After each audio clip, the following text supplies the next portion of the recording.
इस कभी कभी एक पेंटिंग सिर्फ एक तस्वीर नहीं होती, कई बार एक कहानी होती है और कई बार एक श्राप। क्या आपने कभी एक ऐसी पेंटिंग के बारे में सुना है जिसको देखते ही आपके अंदर एक अजीब सी घबराहट होने लगे और ऐसा लगने लगे जैसे उस पेंटिंग को जब आप देख रहे हो तो आपको भी कोई देख रहा है, जैसे वो पेंटिंग सिर्फ एक आर्ट वर्क नहीं बल्कि एक जिंदा चीज हो। आज की कहानी एक श्रापित पेंटिंग की है, एक ऐसी श्रापित पेंटिंग जो जिसके पास भी जाती है वो उसकी जिंदगी में खौफ भर देती है, क्योंकि ये पेंटिंग सिर्फ एक तस्वीर नहीं बल्कि एक भूतिया आईना है। एक बहुत ही इंटरेस्टिंग और रियल स्टोरी है, इसलिए इसे एंड तक जरूर देखना, आपको बहुत मजा आएगा। लेकिन उससे पहले हेलो गाइस, मेरा नाम है अविनाश कुमार और आप देख रहे हो हॉरर स्टोरीज। ये कहानी है सैम रॉबिन्सन की। सैम पुरानी पेंटिंग्स और एंटीक्स का बड़ा शौकीन था। उसके पास वैसे तो काफी तरीके की रेयर और अजीब पेंटिंग्स हुआ करती थी, लेकिन इस एक पेंटिंग ने उसकी पूरी जिंदगी बदल दी। एक दिन सैम अपने नानी के घर के गोडाउन में जाता है और वहाँ उसे एक बहुत बड़ी सी पेंटिंग दिखती है। एक पेंटिंग जिसके ऊपर पूरे तरीके से धूल की परत जमी हुई थी। उस पर किसी अजीब लैंग्वेज में कुछ लिखा भी था। वो सैम को समझ में तो नहीं आ रहा था, लेकिन वो वार्निंग टाइप का प्रतीत हो रहा था।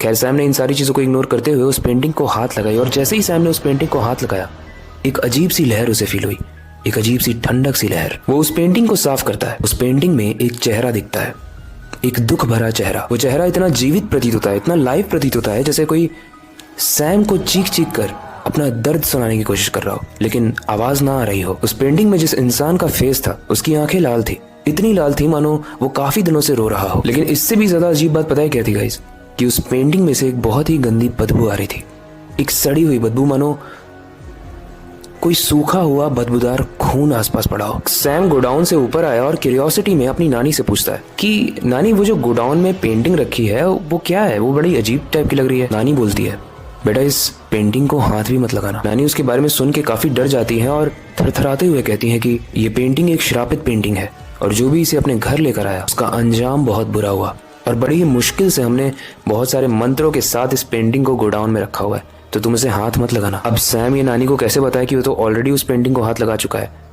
और नानी भी जो बता रही थी उस पर सैम उतना बिलीव नहीं कर रहा था क्योंकि वो काफी प्रैक्टिकल खुद को मान रहा था। नानी से बात करने के बाद सैम उस पेंटिंग को अपने घर ले आता है, सारी वार्निंग्स को इग्नोर करता है जो उसे नानी ने दिया था, और जब वो उसे अपने घर ले आता है तो शुरू में तो सब कुछ नॉर्मल था, लेकिन जैसे ही रात हुई सब कुछ एकदम बदल गया। रात के बीच में उसके कानों में अजीब सी सिसकियों की आवाज आने लगी, जैसे कोई कोना पकड़कर चुपचाप रो रहा हो। पहले उसे लगा कि शायद ये वहम है और नानी ने मुझे ऐसी अजीब अजीब चीजें बताई है ना कि मेरा दिमाग मुझसे खेल रहा है, लेकिन जैसे ही सैम ने पेंटिंग की तरफ देखा उस आदमी की आंखें और ज्यादा लाल हो चुकी थी, मानो ये जो सिसकियों की आवाज आ रही है रोने की वो पेंटिंग ही रो रही हो। सैम ये सारी चीजों को इग्नोर करके उस रात तो सो जाता है, लेकिन अगली रात इससे भी भयंकर होने वाली थी। सैम ये महसूस करता है कि उसके बिस्तर के पास कोई खड़ा है। उसे ये फील तो हो रहा था, लेकिन डर के मारे वो आंखें नहीं खोल रहा था, और जैसे ही वो धीरे धीरे अपनी आंखें खोलकर पीछे देखता है वहां पर कोई नहीं था। लेकिन फिर जब वो आगे देखता है तो वो देखता है काली सी परछाई उसके सामने से गुजरी और वो धीरे धीरे उस पेंटिंग के अंदर चली गई। सब देखकर सैम बहुत डर जाता है, उसके दिल की धड़कन बहुत तेज हो जाती है, वो बहुत कांपने लगता है और इसी कांपने में वो बेड से धड़ाम करके नीचे गिरता है। जैसे ही वो नीचे गिरता है अपने रूम की लाइट्स को ऑन करता है, लेकिन उसके कमरे में कोई नहीं था। लेकिन लाइट ऑन करने के बाद जब वो पेंटिंग की तरफ फिर से देखता है तो वो चेहरा और ज्यादा दुखी और थोड़ा ईविलिश यानी शैतानी टाइप का हो चुका था। वो फेस जो उस पेंटिंग में दिख रहा है उसकी आंखें पूरे तरीके से काली हो चुकी थी। और अब धीरे धीरे सैम को ये समझ में आने लगा कि ये कोई आम पेंटिंग नहीं थी। उस पेंटिंग के ऊपर लिखा था द एंग्विस्ड मैन, और सैम ने इसके बारे में जब असलियत इंटरनेट पे पढ़ी तो उसके पैरों के नीचे से जमीन खिसक गई। दरअसल ये पेंटिंग एक पागल आर्टिस्ट ने बनाई थी। वो अकेलेपन से भरा हुआ इंसान था जिसे पूरी दुनिया ने रिजेक्ट कर दिया था। उसकी बीवी उसे छोड़ के चली गई थी और उसकी फैमिली एक एक्सीडेंट में मारी गई थी। उसके जीवन में सिर्फ और सिर्फ दुख ही बचा था। वो जिससे भी अपना दुख शेयर करना चाहता था सब लोग उससे दूर भाग जाते थे। वो मानते थे कि वो इंसान श्रापित है, वो जिसके पास भी जाएगा उसकी जिंदगी बर्बाद हो जाएगी, जबकि ऐसा कुछ था नहीं। तो उसने अपनी पीड़ा को, अपने पेन को उसी पेंटिंग में उतार दिया। लेकिन ट्विस्ट यह है कि उसने उस पेंटिंग को किसी कलर या रंगों से नहीं बनाया। उसने अपनी उंगलियों के एक एक नाखून को निकाला और पहले नाखून से रंगा, फिर दूसरे नाखून से, और इसी तरीके से वो अपनी सारी उंगलियों से निकल रहे खून को यूज करके वो पेंटिंग बनाता है। वो पेंटिंग बनाते वक्त रो रहा था और यही रीजन है कि जब वो खुद की पेंटिंग बना रहा है तो उसमें भी वो रो रहा है। और जैसे ही पेंटिंग बनकर पूरी हो जाती है वो उसी पेंटिंग के सामने अपने गले में फंदा डालकर अपना दम तोड़ देता है। और उसके आखिरी जो शब्द थे वो हिब्रू भाषा में उसी पेंटिंग पर लिखे हुए हैं, जिसका अर्थ था मेरी रूह इस पेंटिंग में कैद हो चुकी है। जो भी इसे देखेगा वो मेरी पीड़ा को महसूस करेगा और जो भी इसे अपने पास रखेगा उसका वही हाल होगा जो मेरा हुआ। जैसे ही सैम ने इस चीज को पढ़ा वो बहुत ज्यादा डिस्टर्ब हो गया, क्योंकि उसे इस चीज का डर था कि जिसने भी इस पेंटिंग को देखा उसके साथ वही होगा जो मेरे साथ हुआ वाली लाइन से। मतलब जैसे उस पेंटर ने अपने आप को फांसी लगा दी थी, कहीं ऐसा तो नहीं कि सैम भी अब अपने आप को फांसी लगाएगा, क्योंकि उसने उस पेंटिंग को देख लिया था। तो उसने बहुत सारी पूजा कराई, गंगा जल, होली वाटर, पता नहीं क्या क्या करवाया, लेकिन हर रात को उसे बस एक ही आवाज आती थी, तुम मुझे कभी भी आजाद नहीं कर पाओगे। आखिर में सैम ने उस पेंटिंग को समुद्र के अंदर फेंक दिया और वो समुद्र की इतनी ज्यादा गहराइयों में चला गया जिसे आज तक ढूंढा नहीं जा पाया। पैरानॉर्मल एक्सपर्ट्स के मुताबिक उस पागल आर्टिस्ट की आत्मा आज भी इस पेंटिंग में बंद है, लेकिन वो पेंटिंग कहाँ है ये एक सीक्रेट है। वेल, ये तो हम सब जानते हैं, वो पेंटिंग जिसके पास भी जाएगी वो आत्महत्या कर लेगा।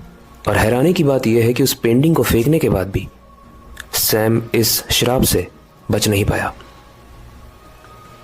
और उसने अपनी फैमिली के सामने अपने आप को मार डाला। तो सवाल एक ये है कि क्या आपके पास अगर ये पेंटिंग कभी तैरती हुई किसी नदी के पास मिल जाए तो क्या आप इसे देखोगे?